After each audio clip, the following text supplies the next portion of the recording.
श्री स्वामी समर्थ. जय जय स्वामी समर्थ. श्रावण अमावस्या. श्रावण महिन्याची समाप्ती होत आहे 22 ऑगस्ट रोजी.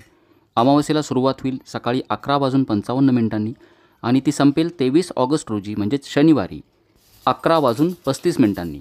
22 ऑगस्ट रोजी पोळा आहे. पिठोरी अमावस्या आपल्याला 22 ऑगस्ट रोजी साजरी करायची आहे आणि 23 ऑगस्ट रोजी उदय तिथीनुसार शनी अमावस्या आहे म्हणजेच श्रावण अमावस्या. न्यायाची देवता शनी महाराज सहजासहजी कोणाला प्रसन्न होत नाही, परंतु काही तिथी अशा आहेत ज्यामध्ये जर भगवान शनी महाराज यांची जर आपण काही मंत्रसाधना केली किंवा स्तोत्रपठण केलं किंवा काही उपाय केले तर नक्कीच शनिदेवांची कृपा प्राप्त होते. तर 23 ऑगस्ट रोजी शनिवारी आपल्याला सकाळी किंवा संध्याकाळी काही साधे सोपे उपाय करता आले तर अवश्य करा. यात प्रामुख्यानं ओम शम शनीश्वराय नमः हा मंत्र 108 वेळा पठण करा. आपल्या जवळपास कुठंही पिंपळाचं झाड असेल तर शनिवारी म्हणजेच उद्या पिंपळाच्या झाडाची पूजा करा.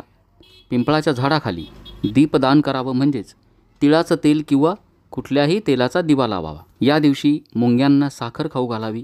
तसंच कुत्र्याला घास द्यावा. 7.5चा त्रास आपल्याला असेल तर ती सौम्य होईल. आणि या दिवशी पितरांच्या शांतीसाठी दान अवश्य करा. कुठल्या वस्तूंचं दान करावं तर नवीन चप्पल किंवा छत्री, घोंगडी या वस्तूंचं जर दान करता आलं तर अवश्य करा. आणि मारुती रायाचं दर्शन घ्यावं. आपल्या घरामध्ये हनुमान चालिसा किंवा मारुती स्तोत्राचं पठण करा.